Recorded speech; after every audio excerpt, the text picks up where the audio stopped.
Okay. Ready to go?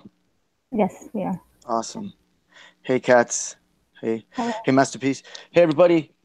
Thanks again for joining us tonight on Cat Eyes.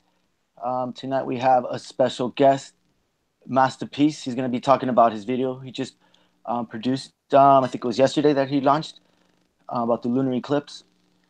And but yeah, what's up, everybody? How's it going?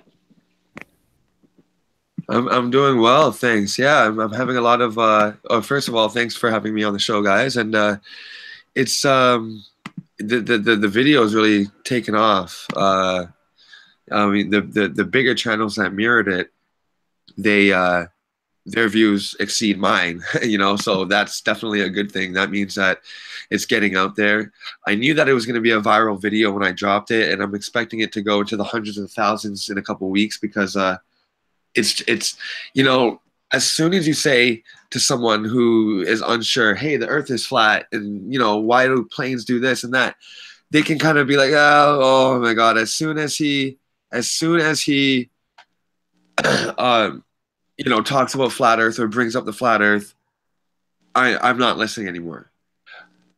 This is a way to be like, hey, look, you know, I know that you're not sure if it's a globe or flat, and I know you think the argument's stupid, but check out this information. Look at the moon. Really look at it and observe and see what the discrepancies are with the shadows moving over a sphere. And I think that once someone can watch it and say, oh yeah, that's true, that looks nothing like what we see, well, then I think it's a nice avenue to kind of circumvent the having to say flat Earth. So, yeah, I'm just Yeah, happy that it's catching on. Yeah, yeah, absolutely. It's getting to people to look at things more critically. You know what I mean? And it's something they can observe themselves. So yeah, leading up to this day, hopefully there'll be clear skies and not a lot of chemtrails. Knock knock. We'll see. We'll see what happens at night. But it'd be great. It'd be great for everyone could do their own observation on this. So yeah, dude, good stuff. Absolutely, absolutely. thank you, Um, thank you. so yeah, why don't you talk about your video? Why don't we just take it from the top? If you want to talk about the left and right side of the brain, or just want to kind of go in the order you did your vid, or whatever you want to talk about, man. Sure. Well, okay. Well, I guess a good thing to do would be to kind of just play my video as we go along, and I can just share the screen here. So if you share my screen, then everybody will see what I'm seeing. Yeah, Okay. Cats. Yeah. Oh, she's presenting me. Um, I don't know. You have it already. You can present it. Perfect. Present it. Mhm. Alrighty. Well, first I just get into the fact that I'm an artist. I mean, it from I wanted to establish the fact that I'm an artist, and you know, I'm not just saying that. It's I really truly am, as I have always been, able to observe very accurately, and so it just starts off with the fact that when you choose art as an elective in school, you you learn different things. You get different types of textbooks. You know what I mean? We have huge, thick art history textbooks, and the knowledge that's inside of it. You know, kids that chose gym or home ec, they have no clue what's in it. So I prefaced the video with some of my paintings just to let them understand that even though we went to the same schools, there's a different type of knowledge being taught in that. So once again, it's hive mind. It's you know, separating the knowledge. So as I go in, I talk about how this information will totally debunk the spherical moon, and I go into how arts can be used to represent math, golden ratios, Fibonacci sequences, and all of that. And you can, you know, to be an architect, you essentially have to be somewhat of an artist, and and to let them know that back in the day, the geniuses were artists. I mean, Da Vinci, you know, Michelangelo, Donatello, these were artists, and they were genius. They had a lot of knowledge, whether they were Masonic or not, you know, with the Freemasons or any of that. The fact is that they were privy to knowledge, and they used it in their art. So as we move along, I mean, what's that? you're right, because like his work was a lot like mechanical based. Also, he was drawing things that were like mechanical engineering based ideas, way ahead of his time. So he had some pretty good visions as an artist. You're right. He was definitely in the light, if you will, as an artist. Yeah, I don't know yeah, if that had anything to do with his Freemasonry or, you know, some sort of like. I mean, you know, the guy definitely had. He was open minded. He just had a way of visualizing things and putting it out there. You know. right, yeah, and we still talk about him today. I mean he opened up bodies and drew studies. I mean you could call him one of the first. I mean, of course there were ancient Sumerians and Kemites, Egyptians, and all that who have mastered these skills before the knowledge went back underground. But when in the Renaissance, the rebirth or the redistributing of that information, when it came back to the surface, the art greatly improved. I don't know if you guys, well, see, that's the thing is that I know art history. So when you're looking at the timeline of the world and you're matching it up with the art, you see the art, the quality of it rise and fall. I mean, in the medieval times, they had very little knowledge of perspective. Everything would be flat. Everything would be very, you know, if there was something behind somebody, they wouldn't cut off the person's body. They would like my mouse is cutting off the window and, you know, stack it behind. They would literally extend it up. So one person looked like they were standing on top of another person. And so perspective isn't, it comes and goes, you know, the art perspective, the teachings of it. And I wouldn't be surprised if we go any further with the way that we're going. I wouldn't be surprised if we forget about all of this again, because I mean, it's already what, 2018, you know, we're more involved in our smartphones than anything else. And I'm having to sit here and teach people perspective. And it's not a burden to me. It's not a delight. It's just a fact that they have separated the knowledge. Why do I know this? Because I simply took one extra class than somebody else. So just like the knowledge is dispersed and kept like hive-minded, compartmentalized, so is the knowledge in the school system. So so do you have any questions about that before I move on to the actual presentation? No, that's thanks for putting some light onto that subject. That's really interesting. Thank you for that information, bro. No doubt. Okay, so as we can see, this is a time lapse of the eclipse. Now, if we just go back, as soon as the shadow comes in, it's already looking like a perfect circle. When it goes halfway, it's still circular. And it's still circular. It's still the same dimensions, okay? And as it moves through the moon, it pops back out the other side as a complete circle. So if this really is a disk moving in front of another disk, like say it's like Rahu or Ketu, which is if anybody out there listening doesn't know, Rahu, Rahu, and Ketu is Ketu. Now there are billions of people that live in the Far East. I mean, from India to the Eastern China, there's over 4 billion people. That's over half the world's population.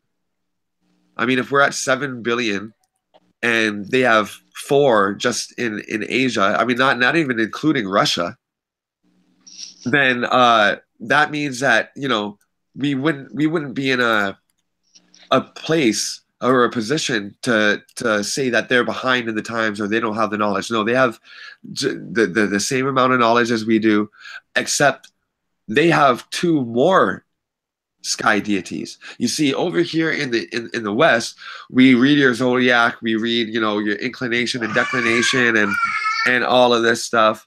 Hold on, baby. We learn all of what influences us as people.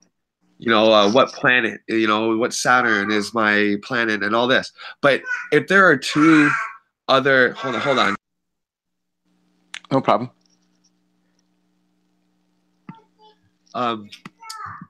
Okay, sorry. If we say, hey, flat trotter, and hey, cat's eyes, you're this way because of Leo, and your rising star was this.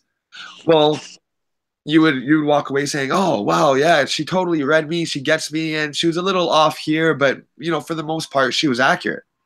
But what about the fact that there are over 4 billion people that know about Rahu and Ketu around the world, and they say that it greatly also affects your personality. So we're misdiagnosing people here when we are 2 planetary bodies short. Do you know what I mean? Yeah. There's some celestial bodies that are not being accounted for when they do these sort of readings. Right. It's like, yeah, that's right. You got it. So I hope everybody else out there gets that. Now, so moving on, whatever is that is shading this moon out. I mean, maybe it's the moon doing it itself. I've considered that.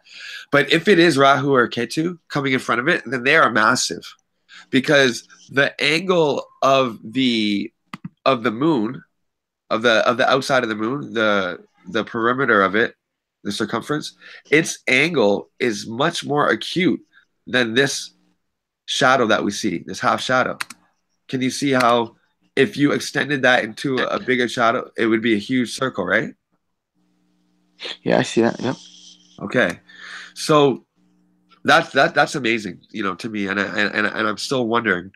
But either way, this is what we see. This is what we're used to seeing. We're seeing a round shadow go over a round object. Now, there's 4 factors that I came up with that we should be able to recognize whenever we see any shadow going over a sphere.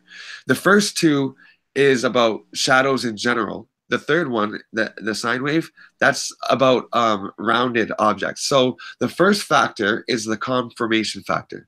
The second is the shadow diffusion factor. The third is the sine wave, or the S factor, and the fourth is the reflected light factor. And the first factor, the conformation factor, that happens whenever a shadow moves along a surface. You see, when the shadow appears lower here or closer to the surface, by looking at that and saying, okay, well, my vantage point is above that, you know by instinct that this shadow appearing higher is closer to you, or closer to the object that it's projecting from. So, like, for example, with stairs are a perfect example of how shadows conform, and it'll tell you, it'll give you the shape of the object. If this was highly contrasted out, and you couldn't see the edges of the stairs, and it was very bleached out by the sun or whatever, you would be able to look at the shadow and still describe and make a pretty good guess about what the shadow is representing. So you'd say here, okay, it's squiggling down and down, and so I'm guessing it's a railing over some stairs. If you were to just see this as a white disc, and you didn't really, you wouldn't see any hot spots like we don't see on the moon, then just from the shape of the shadow alone, we would be able to tell that it's concave, because the shadow is stretching downward, and it flattens out. And if it was going over a sphere or a ball, it goes the other way. So you have concave, dropping down immediately away, and then the convex, where it slopes away outward. So the shadow alone, they say that when you're looking at it, See now, I just talked about Rahu or Ketu or whatever it is that is eating up the moon's light. It might be the moon itself, but if something is going in front of it, then that's why I said it has to be much bigger. And now here you have this NASA representation, or what they give us in school, on the left, and you see how big that they have to make that quote unquote shadow. Okay, now any shadow that I know, it grows behind it. If we look here, from the source of the shadow of where the rim of the bowl is, it's very crisp. It's hold on, let me see. Let me go back here. Right. Okay. So if you look here at the very edge of the bowl, the shadow stretches down and it leaves it, and it starts off very crisp and it goes fuzzy. And that we're gonna get to that. But what I was showing with the moon is, see, they have to, the shadow, the further it is, the more it grows. You see, this end of the shadow is about the same diameter as where the shadow starts. But we know that the stick, the paintbrush, is actually thicker where the shadow starts, and it tapers off to thin at the end of the brush. But because it moves away from the light, it grows. So if you look at triangulation with the sun's rays, or if you look at a shadow underneath the light, it's always going to get bigger. The shadow is always going to be bigger than the object. Now, if this is the moon coming through the Earth's shadow, that Earth's shadow should be way, way, way bigger. But they tell us that the sun actually the sun actually casts a cone-like shadow onto us, which is, completely false. Here it is. This is how they tell us that the light works when it's coming to Earth and the moon. You see how they start it from the top of the sun, and then they cone it down past the moon onto the Earth to try to explain the lie? Well, we know that the sun is it's way bigger than this, and B, all of these rays would be, if anything, parallel. Okay, it's parallel. But if the shadow is gonna go smaller or bigger, if anything, it's gonna go bigger. Why? Because as you move further from the light source, it's spreading out. So this is just completely false here. And I've always had a problem with this as a kid as well, because I don't experience that in my reality. Take a flashlight, hold that up. Okay, so we get back to this, and we see how they have to lie to us and say that, well, here's the first, the pre-umbra, and then here is the umbra, which makes it turn red, which is ridiculous, because when the sun sets on me, I don't go red first. My house doesn't turn red first. This is a very intense red. This isn't like a sunlight, over the sunset ocean kind of thing. So as it moves out of the shadow, I synced it here so that people can see, how it looks when it's coming. It enters the preumbra and is fully covered by the red. And now as it's coming out of the red, now notice that there's no confirmation.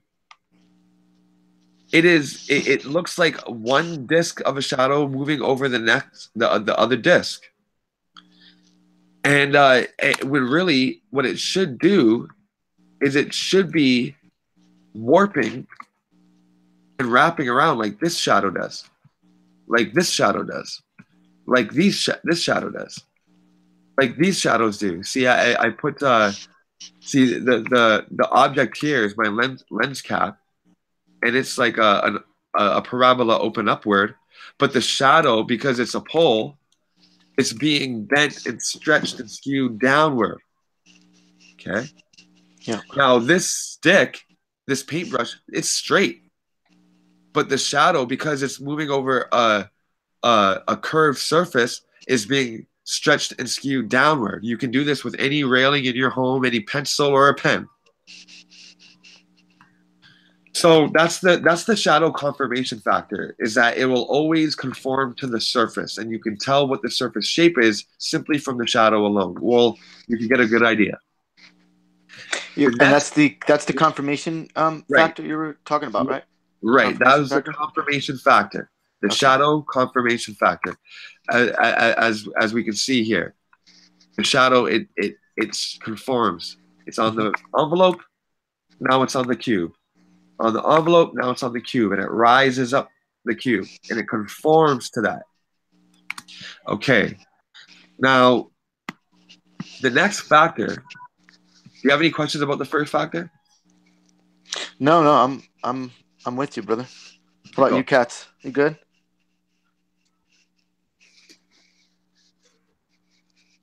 I think she's good. I'm fine. You're good. You're good. She gets it. We're up to speed with each other. Okay, so sorry, I just had to blow my nose there.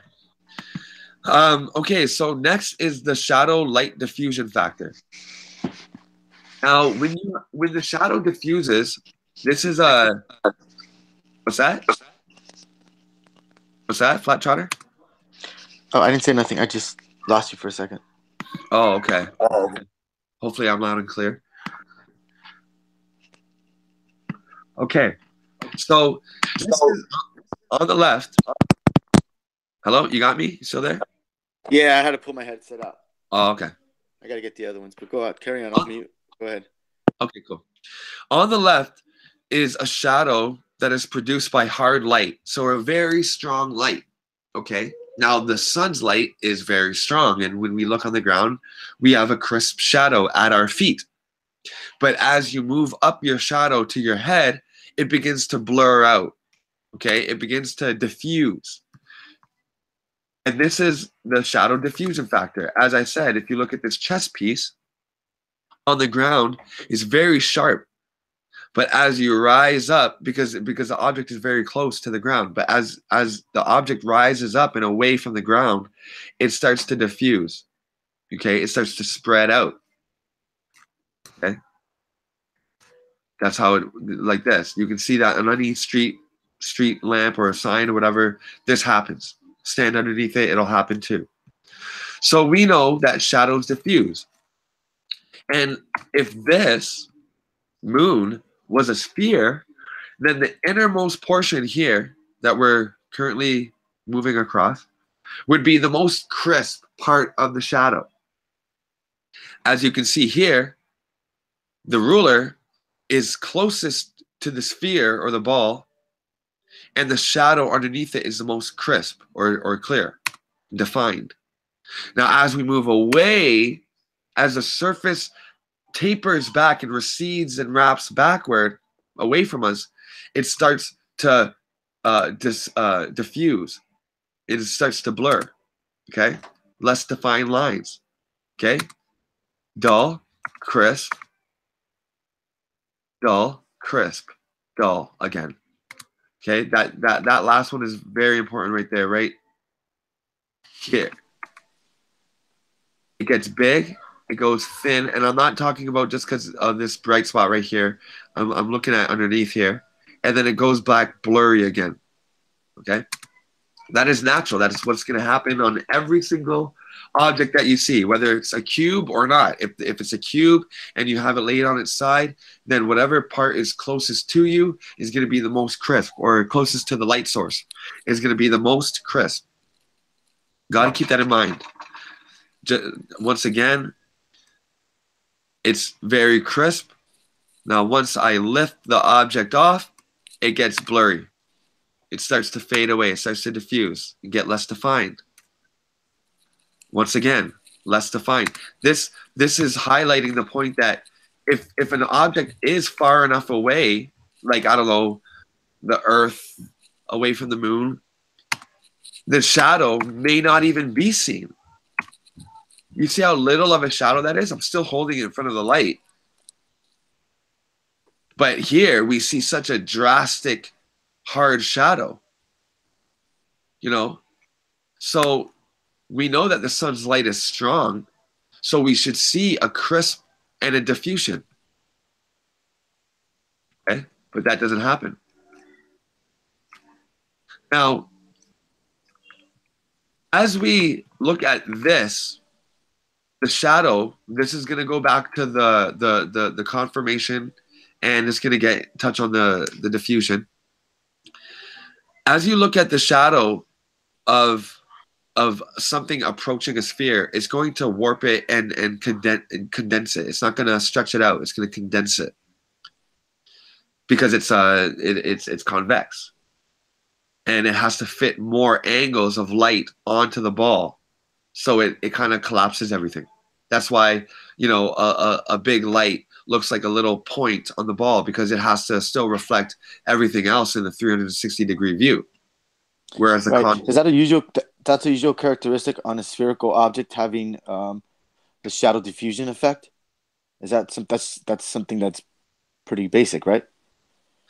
To like diffusing along, like on the like. Can you? Why don't you ask me that again?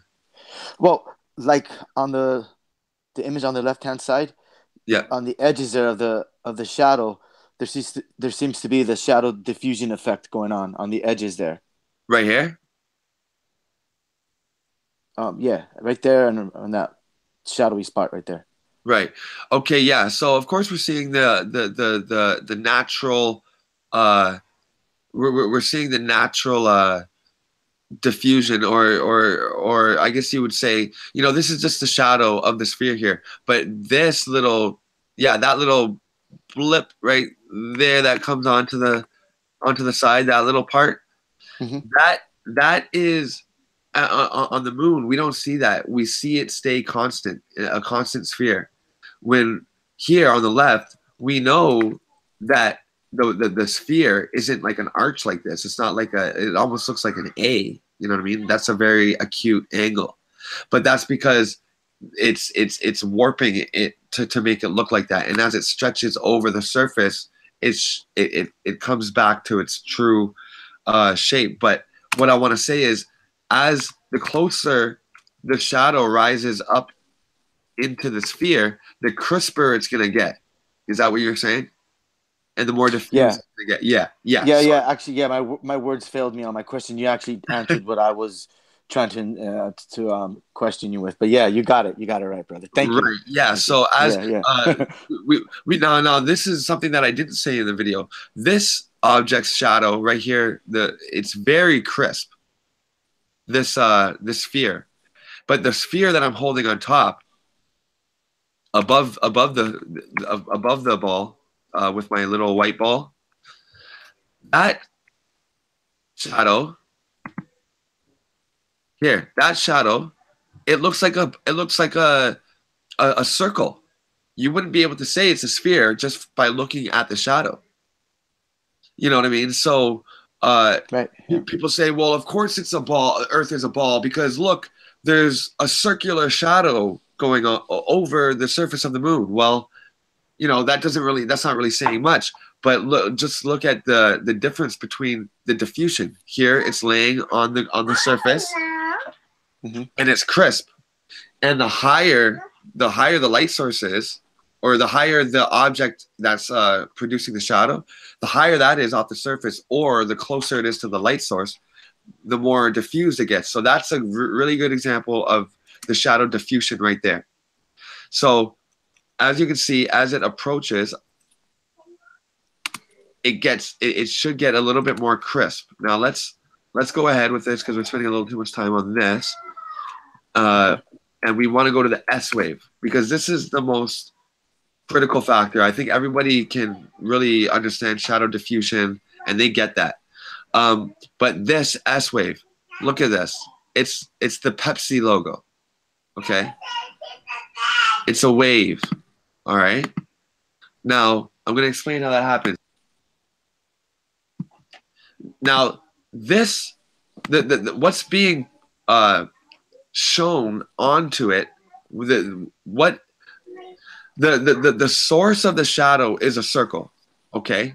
So we read The source of the shadow is a circle, and so we're reading a circle. Most definitely, we see how how the shadow starts low, goes high, and then dips back low again in the sine wave type pattern. If we look, we can see it's rising, and then it falls back down. So we know that it's a circle, okay? But the thing is that instead of continuing along and making a completing itself. So what I mean is, sorry. Instead of the shadow completing itself as a circle, it stretches and skews off to the left. Okay? It doesn't wrap back around where my mouse is going in a circle. It is creeping up. It is creeping up the sphere and warping. And in that warp, it is making this sine wave. You see the sine wave, yeah? Yep. Okay, so right here, when we're looking at it as an artist, we're saying, okay, now if you didn't know that this was a sphere, but if you were given just an outline of a circle and the outline of the shadow, and your art teacher says, describe the shape of this object. Okay, well, I'm going to look at it. I'm going to say, okay, it's coming outward here because this is a sphere, so it's curved. So it's curving, so the shadow's having to make its way up. And then while it's not right here towards the middle, it's the most parallel with our eyes. It is facing us. This is the most flat to us. Whereas, this is perpendicular, and then the angle comes so that it's like a wall here. So anything around this equator is like a wall, which means it's going to be reflecting back accurately, most accurately, the object's size and scale and shape. So I can tell at the top here, at the most flat part of the ball, but you know what I mean? Yeah. We can tell here that it is reflecting its projecting its most true to life form. So I'm not looking at down here, but below the equator to tell what the shape is. I'm looking at what is most like a mirror, what is most flat. And then as it goes to the top again, it starts to curl off in the other way. So hold on. So right here. Okay, now here at the equator, we're seeing, it's round, but we're seeing it drastically now wrap around because the side of the sphere is wrapping around. If I was to turn that sphere towards me, it wouldn't look as acute as this. It would be more like this if I was to move my perspective. That's why perspective has a lot to do with it. And then as we can see over here, it drops back down again. It falls again. Instead of rising back up like a circle does, it falls because the rotundity of the object is grabbing it and is wrapping and stretching it along its side. It causes that effect, right? It causes that effect. Yeah. So that I replay that, and then I mirror that next to with the Pepsi sign, but I mirror that next to the moon to show that there's not even the slightest little bit, not even the slightest little bit of S curvature, of sine wave curvature. From the start to the finish of the eclipse, it's crescent. We have crescent moon, half moon, crescent moon, full moon, no moon.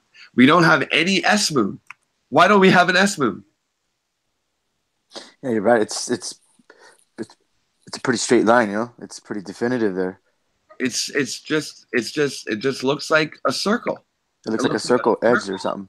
Is going in front of another circle because when when I go ahead in the video, I go, this is a disc on the left, okay, and this is the moon on the right. Look at that. Look at that. That is identical. I even synced it so that we would be roughly in time with it. Now this is a sphere. I'm putting a sphere moving over a disc, and the same thing. Remember, I said that the shadow of a sphere still makes a circle. So here we're still seeing the same thing. Boom. Yep. That is exactly what we see when we look up. Now that's why I wrote disc and sphere, and then I go on sphere, and then on the right I put sphere, because as we're looking at on the left of what a sphere actually looks like, and then on the right of what they tell us is a sphere, we're seeing completely different evidence. This on the left is exactly what we see.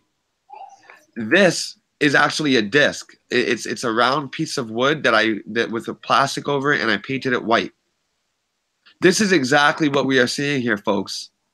Open up your eyes and realize that the only way a shadow can remain constant the full way through over an object is if that object is flat.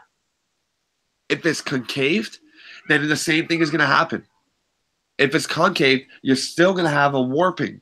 You're still going to have a stretching and a skewing. Mm-hmm. And it wouldn't be an S shape. It would be like a W shape. It would be a W. It would start out here, then come down, and then go back in because it's concave, and then come back out, and then wrap back. So you'd have more of like a V, like a W or a V shape. But I want people to realize that when we look at the moon on the right and on the left, Trotter, that's identical. Yeah, man, that's spot on, brother. That is it, and looking up when I was 6 years, I think I was 8. I think I was 8 when we had a solar eclipse, and I was so amazed. The whole sky darkened out, and since then, I'd always been looking up, and then after that, when I'm looking at the lunar eclipse growing up, I'm thinking, something's not right about that. It's just not right. I mean, in the comic books, I know, please forgive, but this is my young mind, right? Mm-hmm. The comic books don't show this. When Silver Surfer, when the Silver Surfer or Iceman makes like an ice ball, they don't draw the shadow of the ball the way I'm seeing it. And that was just one thing. And then I would look into my, the ball at the top of my railing, that little ball that everybody has on their wooden railing or in the old libraries. Mm-hmm. And you look at that shadow and you say, and you kind of shrug it off. You go to class or you watch your favorite TV show, and then you're bouncing a ball and the ball rolls underneath, a car. And you're seeing the way the car's shadow like warps over the ball, and you're saying, okay, well, whatever. You don't really, the indoctrination makes you not observe it. But now that we're coming back to this, folks, this on the right is what a shadow looks like going over a sphere. And if you've ever thought about it as a child, and you're just remembering it now, like I have, I know what you're feeling. I know what you're going through. And it's an amazing revelation to know that even though we were uneducated, we were still more observant. People nowadays want to rush their kids to school. I got to get them in school at 5 and daycare and pre-daycare and all this shit. Mm-hmm. But that is causing them to be less observant. If I were you or anybody out there, a parent out there, I would heavily consider, definitely homeschooling, but letting them start it a little later. I mean, in America, school didn't used to start until like 7 or 8. And then slowly through the years, they vote and okay, you're going to start grade 1 at 6. And then now they wanted to move it to 5. And so first a child has to understand their natural surroundings on their own. They got to put it together their own. They got to pick the grass, and they got to scratch the bark, and they got to get sick off that leaf that they weren't supposed to eat, and let them figure it out before you send them to a stranger who assumes authority, because they're all sitting and they're standing, and this teacher's standing, and they're pointing down, okay, your turn. And they say, they take a back seat to their own intuition. So on the right, I synced it up so that, we could see them both moving over each other. On the left, I have a flat, round board. On the right, I have a ball. Now let's look closely at how each, I'm just going to set the speed slower. Let's look closely at how each of them react when they're going over the surface, okay? We already see as soon as it comes, let me back it up for 1 second. We already see as soon as it enters the sphere, we're already getting a more acute angle than what is actually being projected. This is the circle disc that is being projected, and then we already have an acute angle that's turning into an S wave, and that's the first second in. Now look over here on the left. It's a constant circle. You can follow this circle, and if you use just this segment, you can complete where it's going to go, the path of it. Whereas here on the right, it's warped, it's wonky, it's in an S shape. You're like, I don't know where it's going to go. I don't know what shape this is. I don't know what size it is. And on the left, we know exactly what size it is. It's true to life. It doesn't warp and bend. It stays constant at a constant speed. Because one thing that I couldn't get into on the video, I just didn't know how to articulate it, to be quite honest, is that the shadow's speed also should change. As the shadow is making its way up this three-dimensional object, it's traveling the X, Y, and Z axis. But when it comes right to the equator, well, it's only traveling basically, on one axis, what we're looking at, or you could say the XY, because we're looking at the height and the width. But here we have to look at the depth too, because it's going back, it's receding back. So as it's traveling up, it should look slower. And then as soon as it gets to the closest point to us where it's reflecting its most true to life shape, because we've already talked about that, like as we can see here at the bottom, it's wrapping, but as it gets to the middle, it's the most true to life and it's the most crisp. Well, that means that it should be, it's going to be, how is the object. Okay, so as the plate moves up, the shadow moves up. But on the side, it's always constantly warping, okay?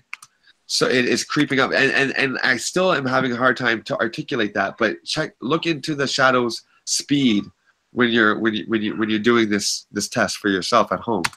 But I didn't include that. That was I was under pressure because the eclipse is coming soon, and I believe that these 4 factors were sufficient enough to be able to describe exactly what I wanted to. Now look at this Nike sign here. It's not fully like a sine wave. It's kind of like a Nike sign, okay? It starts up high, and it just zoom. It has that swoosh effect, yeah. Just a swoosh effect. Yeah, I like that. Yeah. The swoosh effect. Maybe we gotta, add in the swoosh factor. There you go. So then now look how small and little and acute this shadow gets. And this is still, this is at the same area on the left, and it's not warping, or it's staying true to life the whole way down. But but on the sphere, it's wrapping, it's acute, it's stretched out, it's skewed, Now this is the sphere versus the moon, and I'm telling you right off the bat, I'm sure you guys are seeing it. Wow, what a difference! Like that is a blatant discrepancy. Right. But they're suggesting that we are watching a sphere, and that's what a shadow and the characteristics of a sphere should be looking like. But when you do your own experiments and you know the factors of the different types of shadows, you see what we're dealing with. We're not dealing with what they're talking about. But yeah, carry on, brother. Carry on. Sorry. Absolutely, absolutely. I'm confident. I mean, especially as it leaves the sphere, like that Nike sign. That is so. I mean, having like a that would be like having like a Nike sign in the in the sky. Like, there's no way you would miss that. And now that people are seeing this, they're watching your stream. Even the people that haven't watched this video before, that are just seeing it right here for the first time. I know that they're saying to themselves, "Oh my God, I can't believe I didn't notice this before." But now that you see it, you cannot ignore it. It is so hard to ignore. And I wanted to put this video together for about the past like 5 months, maybe 5 or 6 months now. I've been wanting to do this, but I wanted to get it just right. You know what I mean? And I wanted to drop it just before the eclipse, so it's fresh in people's minds. And so this is 100. Well, I would say 100, not a shred of evidence left to support the fact that the moon is not a sphere. Now, I'm gonna move on, assuming you don't have any questions about that, because that was very long and arduous to explain that last No, one. it was great, but without a shadow of a doubt. Word. Perfect. Pun Okay, intended. now, the shadow of a doubt. Yeah. Sly. That's Yeah. actually a really good Hitchcock movie, Shadow of a Doubt. I recommend all you guys go check it out. I had to watch it in Hollywood history class. So the reflected light factor. Now this has nothing to do with the moon being a sphere or a ball or not, or a disc or not, but it goes to describe any object's surroundings. So what is reflected light? Reflected light is when the surface of another object bounces the light onto another object. So we have the light source coming in from the top left here, and we can tell because the shadow is on the bottom right. So the highlight A is coming from, it's on the left. So we know that the light source is behind us and to the left. And because the shadow goes in front of us and to the right here. Okay, now this is the core shadow. The core shadow is the darkest it's gonna get. It's the truest to the room, to the room's temperature, not temperature, to the room's luminosity. So if this was a big white light, this core shadow, say the ball was blue, this would be where the bluest part is. If this was a blue ball and there was white light being projected on it, the core shadow would be where the bluest part is, or the most true to life it is.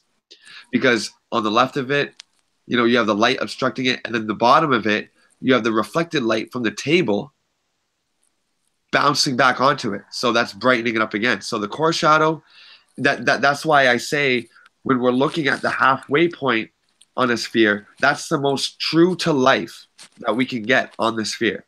So if you were looking at your reflection in a spherical ball that was like metallic, it would look all skewed on the bottom, and then it would come up and you would be able to see your eyes and your nose, and then it would wrap back and skew again as you go over the edge, as everybody does when they look at themselves in their car or like a funny mirror. Okay, so the reflected light. I go in to talk about how we have ice caps, clouds, which are water particles, and we have water and vast oceans.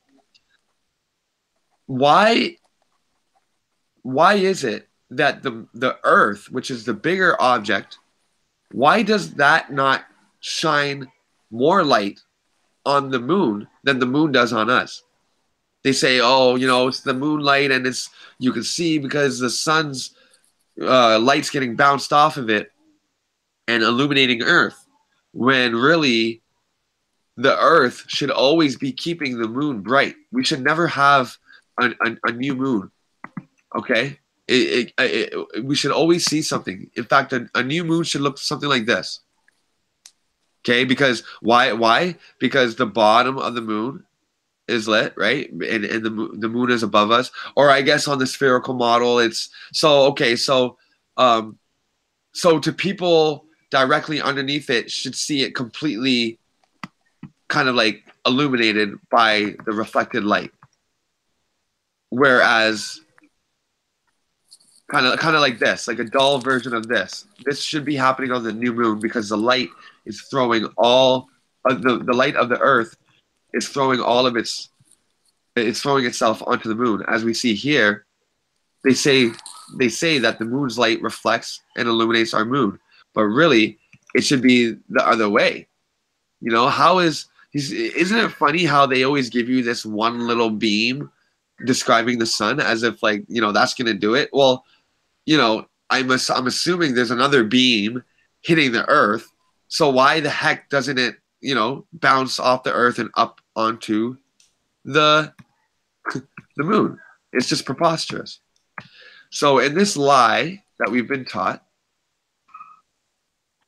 we are taught that once the moon comes between us and the sun, we have a new moon phase. But since it should be reflecting, we should always have just like a dim moon phase. It should never be completely black. That is the lie. That's how we know the moon is growing. The moon is the light. Okay, you can't say, oh, the moon is just dark. No, it is the light. That it like the moon's light is the moon.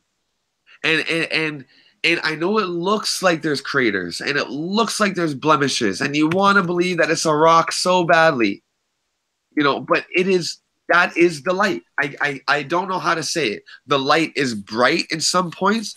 The light is dim in some points. And it happens to look like there's spots, like old spots or something like that. Rust spots or something.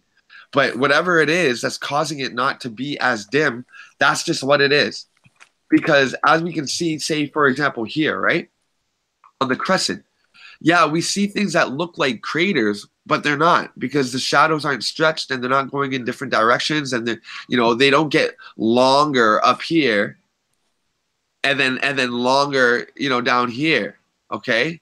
The same shit should happen.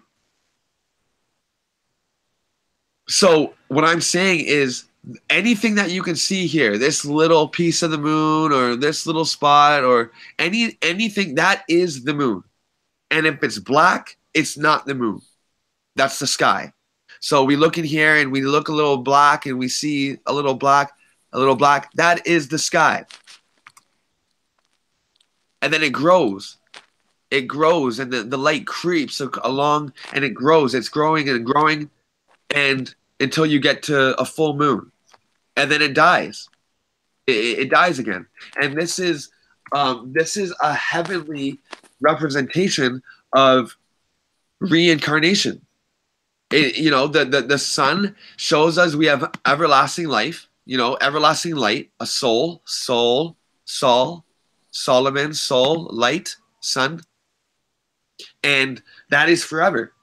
And we look at the moon and we say, oh, it's earthy. It's like a rock. Well, okay. Well, let's say that the earth is describing the human body.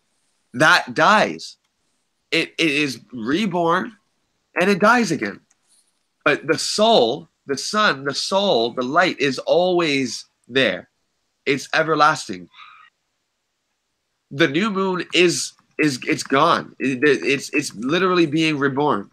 People say, oh, you can't see it because the light is not shining on it. No, I'm saying that because it's a new moon. it is not the same moon as we see.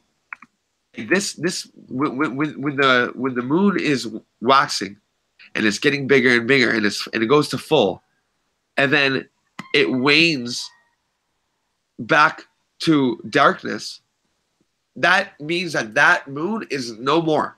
That will never come back. But a new moon, hence the term new moon, is born again. And its light starts to grow. And yes, it has the same features each time. Every time it's reborn, the same pattern is there, the same features show up on the surface of the moon. But every time a human is born, the same nipples are there, the same armpits, the scalp, the same eyes, so we have to kind of look at those two celestial bodies, the sun and the moon, as being like an as above so below, showing us, reinforcing our belief and our faith that, hey, the light shines forever on, baby. And the moon, we may die and come back and die and come back, and we grow to our peak, and then we wane off into our elder years, but we're born again. Your last breath is your first breath in another body. You exhale, and then your next inhale is your new body, your new spacesuit, your new Earth suit. Now, speaking of the light, the moon being a reflector, this is what a reflector is. Now, in the movie industry, you have this on the top left. Okay? You can use that to bounce and diffuse the light that's going onto an actor. So say the bottom of an actor's face needs to be lit up a little bit more. What they'll do is they'll have people under the camera's frame so that you can't see, they're out of frame, but they're underneath the actor holding this up. I don't know if you knew that, but if something's too dark, we can't see his left side, it's too dark. Well, they'll pull out a reflector board like this, and it just folds up into a figure 8. You pull this out, and now it's bouncing light back onto the actor's dark side, so his dark side is illuminated, so you see what's there. This is used a lot in horror movies, in dramas. Whereas like a comedy is usually very well lit. That's why I don't want to iterate that. Comedies are very well lit. They're very close-up shots, where horror movies are very like dark and you got a lot of panoramic shots, so you feel small. You look at a big forest and one person and you feel small, so you feel scared. But anyways, it's murky. Yeah, that's right. So this is a reflector that you can see like every day you can see these in your reality. I have a projector. This is what's inside of it. This is a satellite. Now, the reason why it's concave is because a concave surface will grab all the light that's coming in, and it will reconcentrate it right here on the left, okay?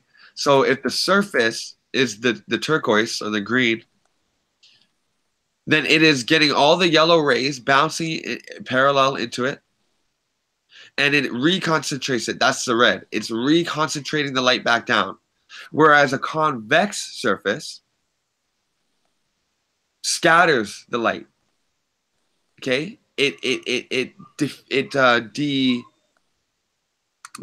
Diverges the light. This converges the light, and on the right, the convex, it diverges the light. So what does that mean? Well, if you're standing on the ground, okay, and this point, you see how all the red lines come to the same point, Trotter? Mm-hmm. Yep. Pretend that that's your eye, okay? Pretend that that's where your eye is, and your eye is taking in all of those angles of light, and then it's concentrating it. So what you see, what you're left with, is a picture of a very bright moon or object. Whereas here, say your eye was at one of these arrows, Trotter. So say this arrow here this is where your eye was, you know, and me, this is where my eye is on another arrow. Because the convex surface scatters the light, it means that you're only receiving a portion of that light. So Trotter, if your eye was here receiving this arrow, and my eye's here receiving this arrow of light, well, that's 1, 2, 3, 4, 5, 6. That's 2 of 6 arrows that we're viewing. Whereas here, if this is your eye, you're viewing all 1, 2, 3, 4, 5, 6 angles. So it's appearing in your eye as something very bright. That's why we use a reflector. But when you look at a convex surface, you get something that looks like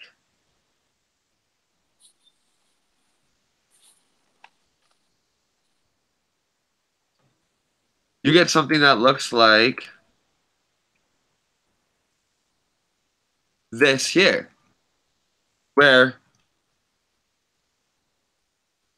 only a portion right here, where only a portion of that's being shown. Now, when we look at the moon, the whole thing is bright and evenly lit across the whole surface.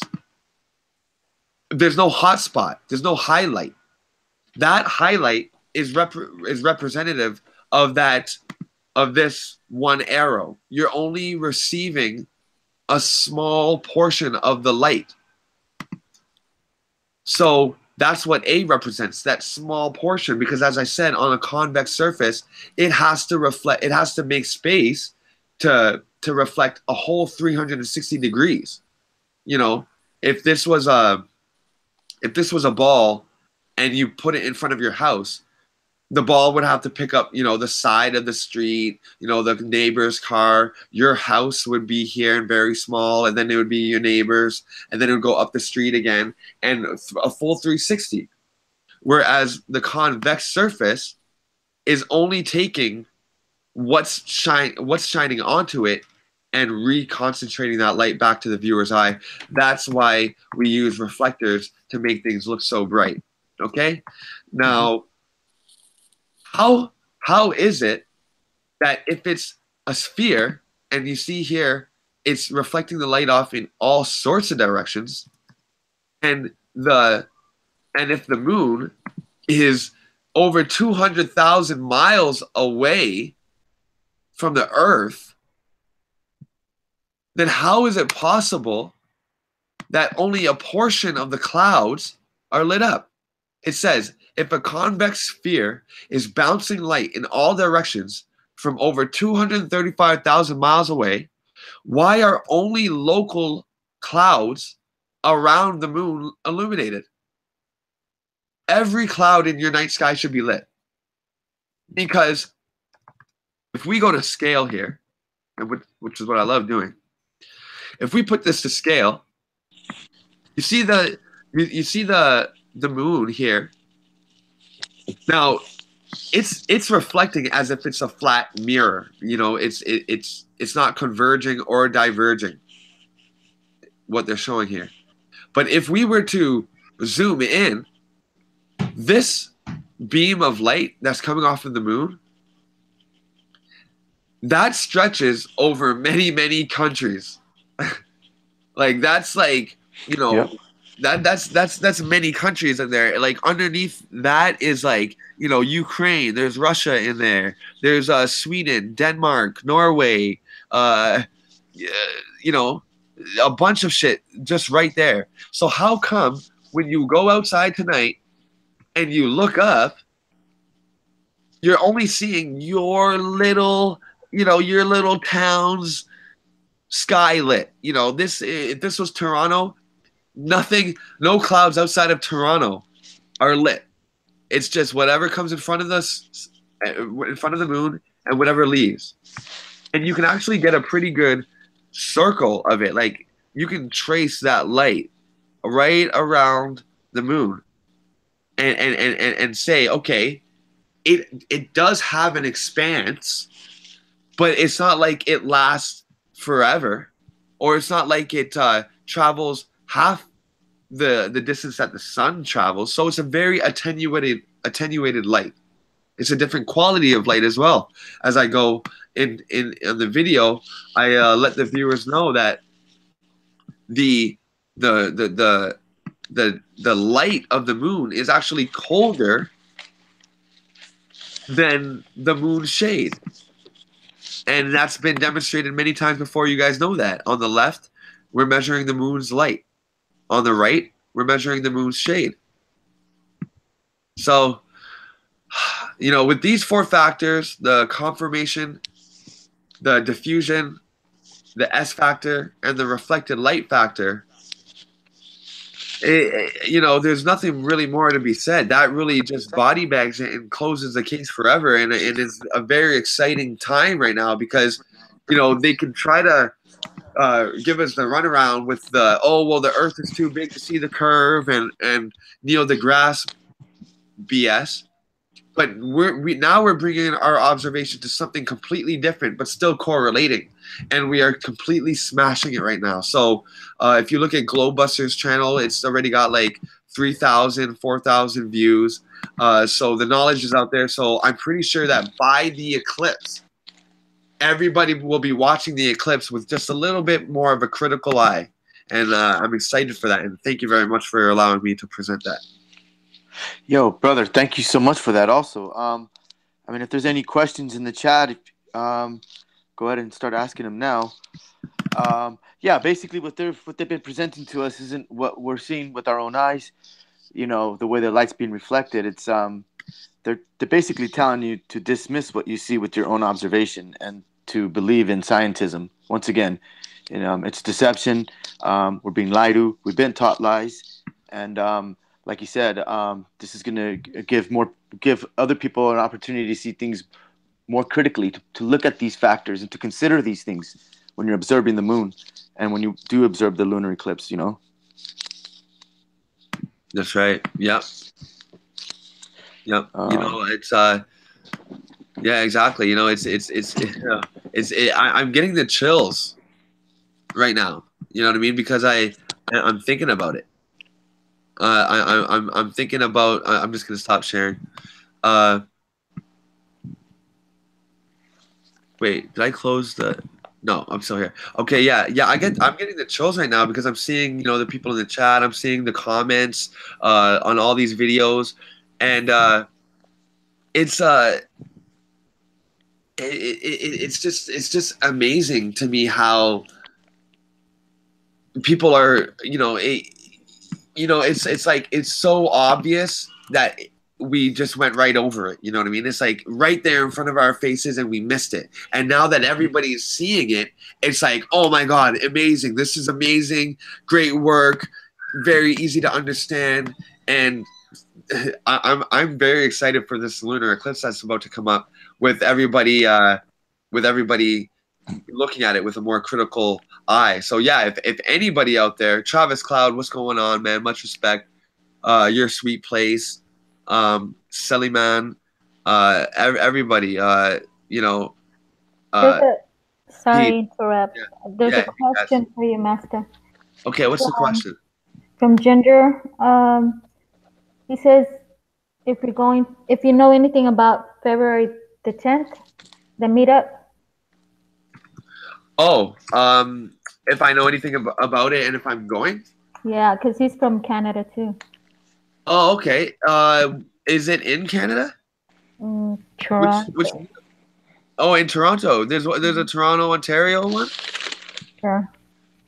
I mean, like, hey, you know what? If it's not like if I don't sense that it's a money grab, I mean, I do understand people have to cover costs of renting out places, but when it comes to, you know, going above that and getting all dressed up into the nines and I think that's a little like the conference that I saw in North Carolina or Nashville or wherever it was. I wasn't feeling that too much. I think it was like an early celebration kind of, and kind of like a media grab. I don't know. I just don't know. I'm quite happy meeting people. I'm social, but an organized meetup. I don't know, but I'm keeping an open mind to it. This month is really busy financially for me. So, but what I would like to say to Ginger is, if you can drop the information about where it's going to be and all that stuff in the chat, I'd appreciate that, and I can look over it and stuff like that. Yeah, that'd be awesome. Yeah, so going back to your presentation, yeah, awesome. The shadow factors, those are awesome. Those are good things to look out for. You mentioned Rahu and Ketu. Do you think that's what's happening? I personally do, yes. I do. On the eclipse, I believe that, like I said, the moon, the lunar cycle is the moon growing, living, and dying, and being born again. But I do believe that, and yes, everybody out there, I am in Ontario. I live in Ontario, Canada. But I do believe when it comes to the eclipse, yes, I believe that is Rahu or Ketu. I strongly, strongly do, because there are people on the east that fully know it. It's like, hey, what's your favorite planet? Ketu. What's yours? Saturn.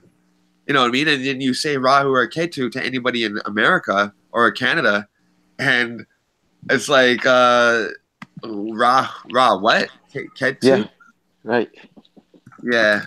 So, my thoughts exactly. I mean, getting into flat Earth and looking at all the other things that have been, all this other stuff that we've been to, as far as the cosmos and these other celestial bodies that may or may not exist. But I mean, it seems to be that that's what's going on. These celestial bodies, whether they're electromagnetic, if they're working on polarity or all that other stuff, I don't know, man. But taught.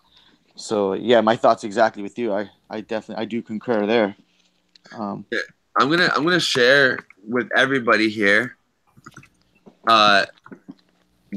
something amazing. So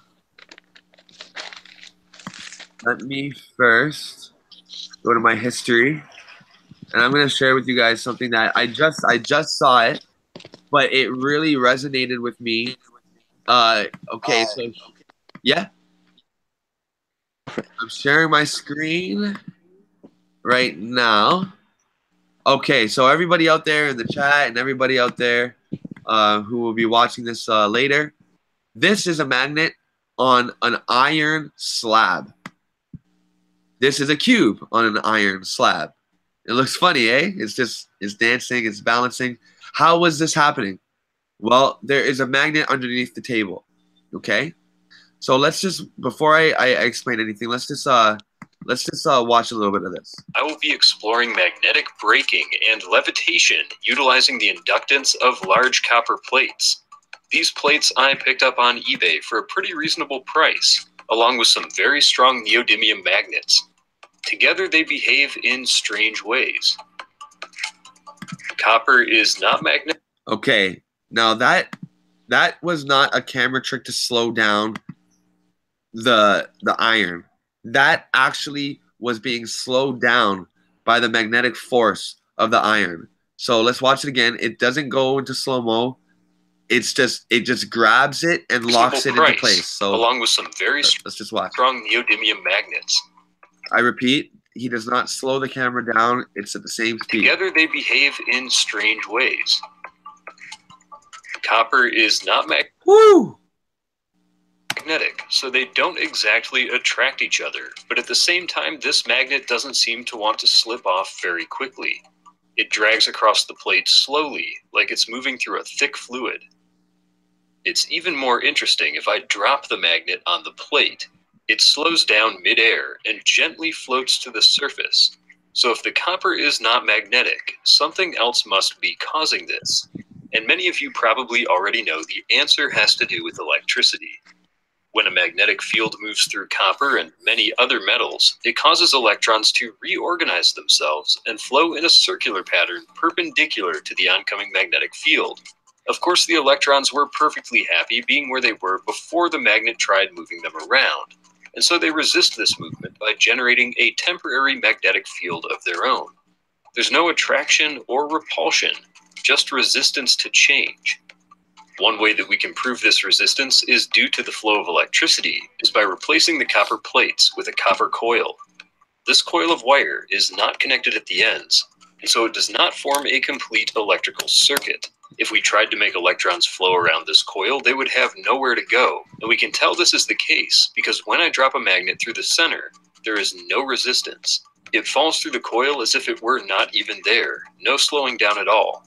If the resistance to movement we saw with the copper plate was an inherent property of copper, nothing to do with electricity, the magnet should still slow down, even with a disconnected circuit. When I do connect the two ends of the copper wire, now the magnet pauses as soon as it reaches the coil, and it takes a moment to make it all the way through.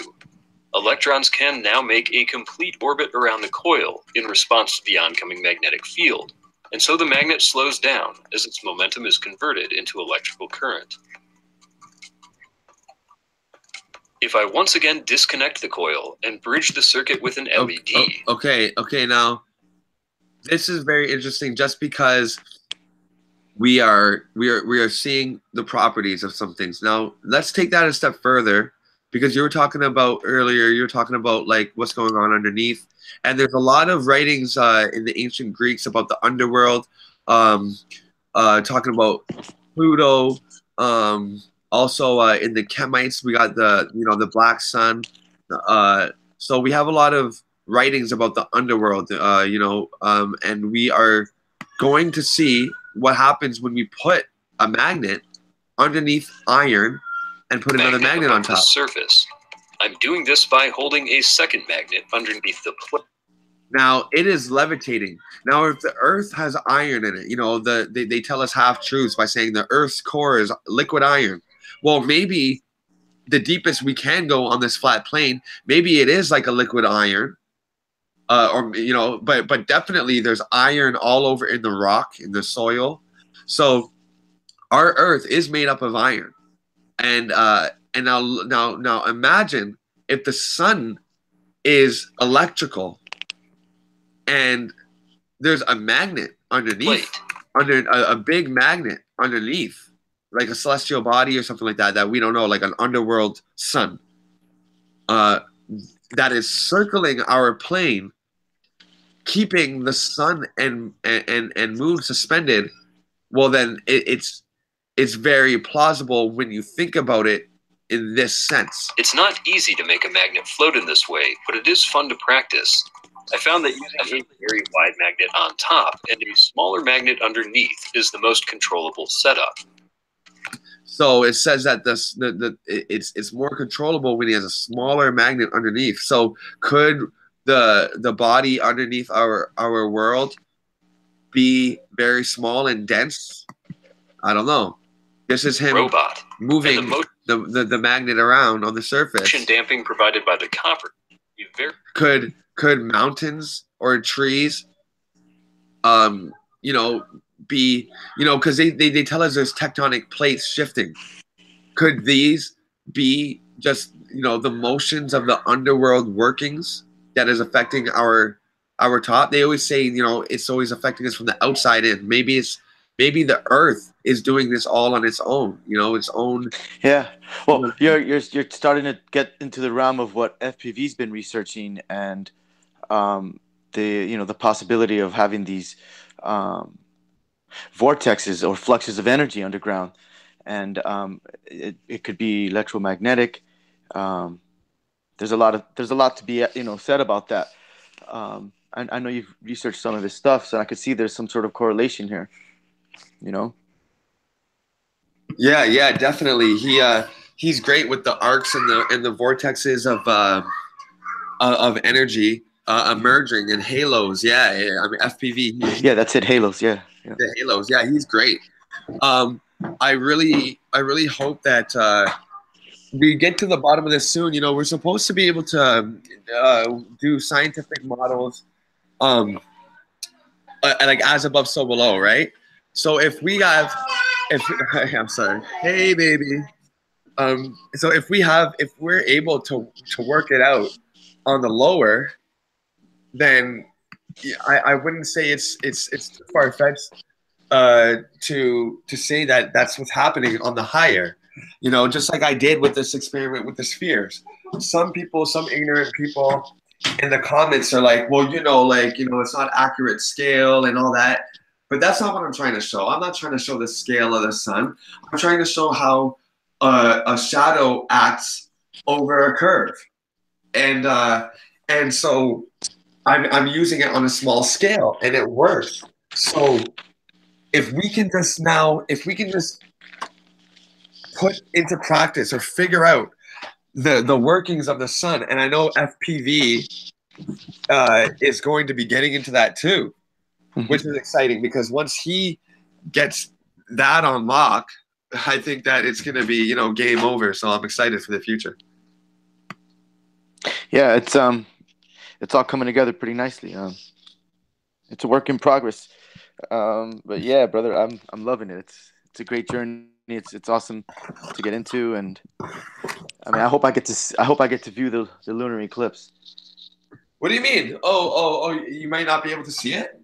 Well, I mean, like I was saying before, you don't know how many chem clouds are going to be out that day or that night. Right. We'll see. Yeah, we'll see. You're right about that. Yeah. I hope somebody gets a nice clean shot of it through its entirety and uploads it. I mean, I'm sure someone will get it, but you never know. Oh, there'll be hundreds. There'll be hundreds of people. Oh, awesome. Before we get out of here, and I know that may not be right now, but I wanted to say right away because you actually reminded me of it. You said it's all coming together pretty nicely, and you know what? It is, but at the same time, we're losing control of the narrative.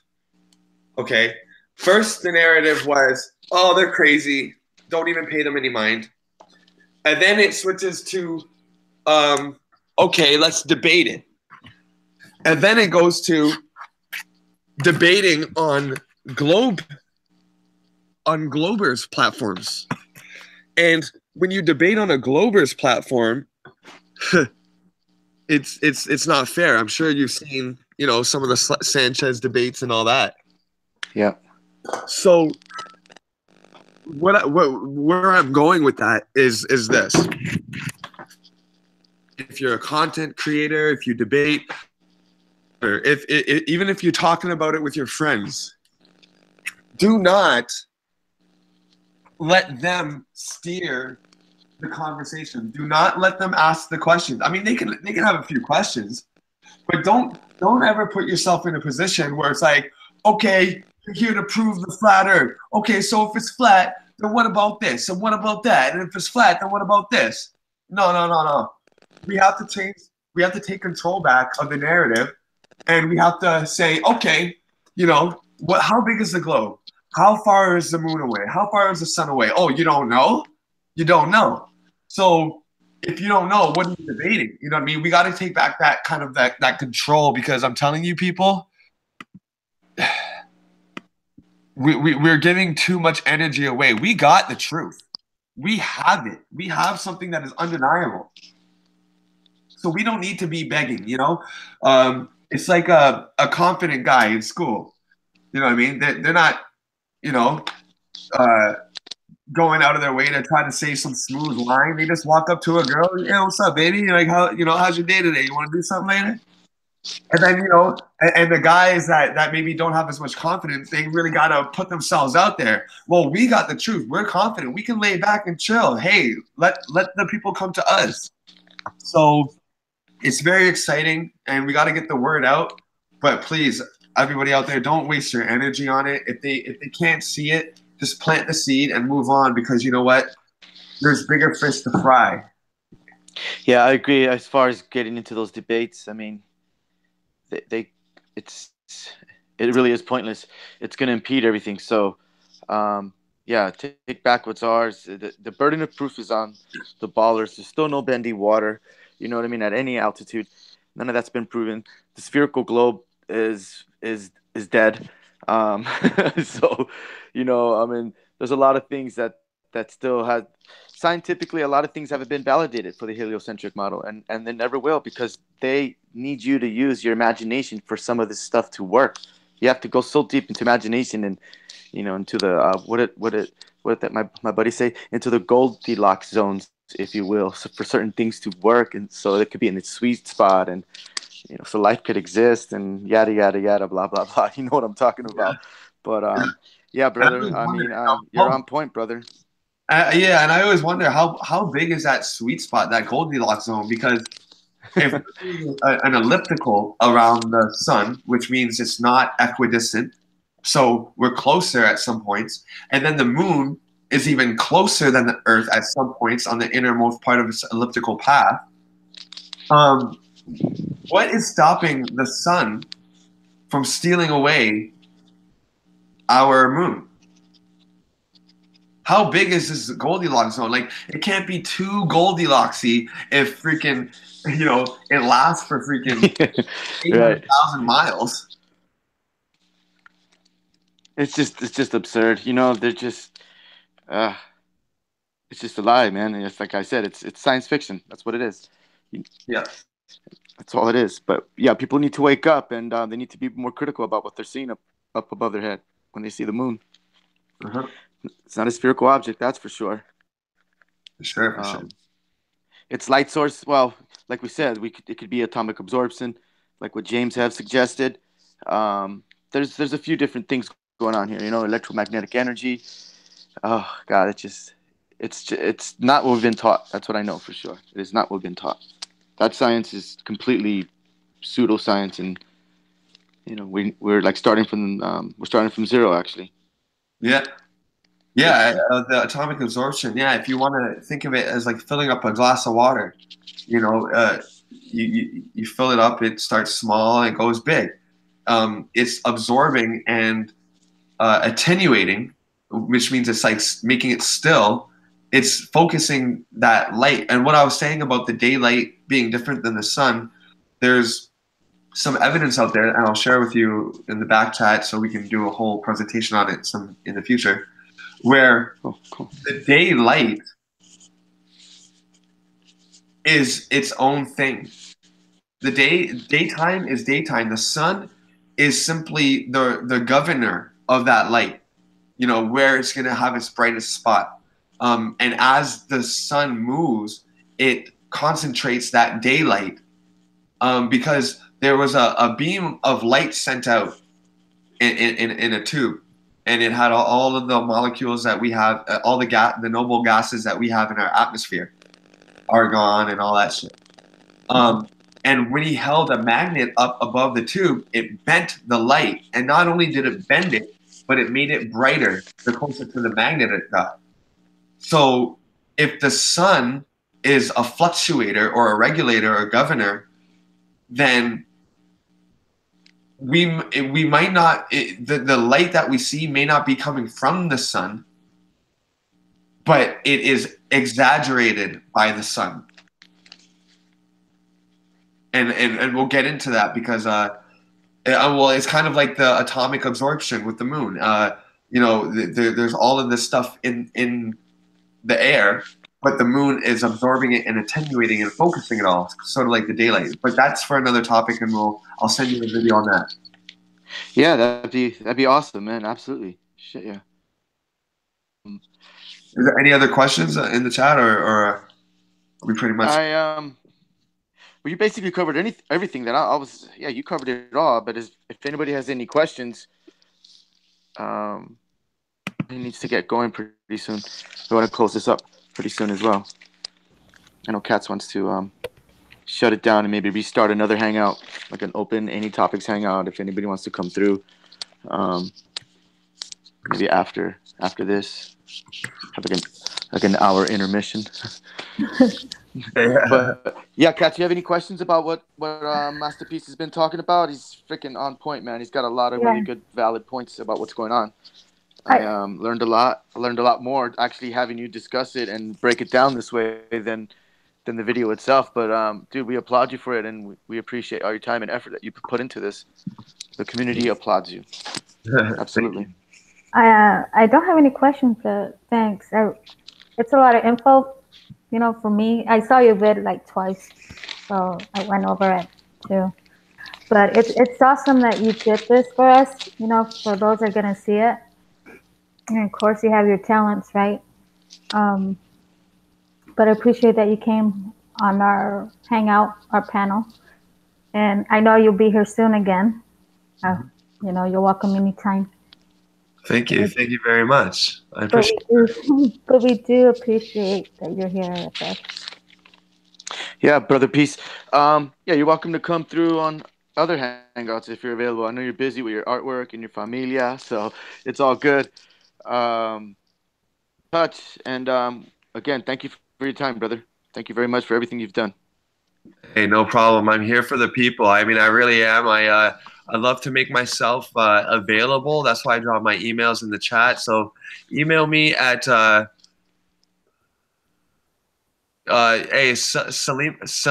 Saliman. Yes, the Divine Nine. Yes, I do know about that. And thank you very much. Um, yeah, I do this for the people, and I make myself very available.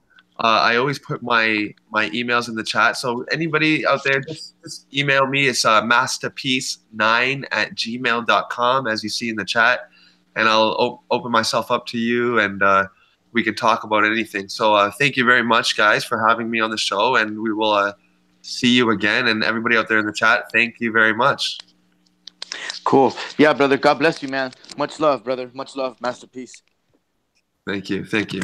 Much Well, love. what can I say? I mean, I'm grateful and blessed that you're here.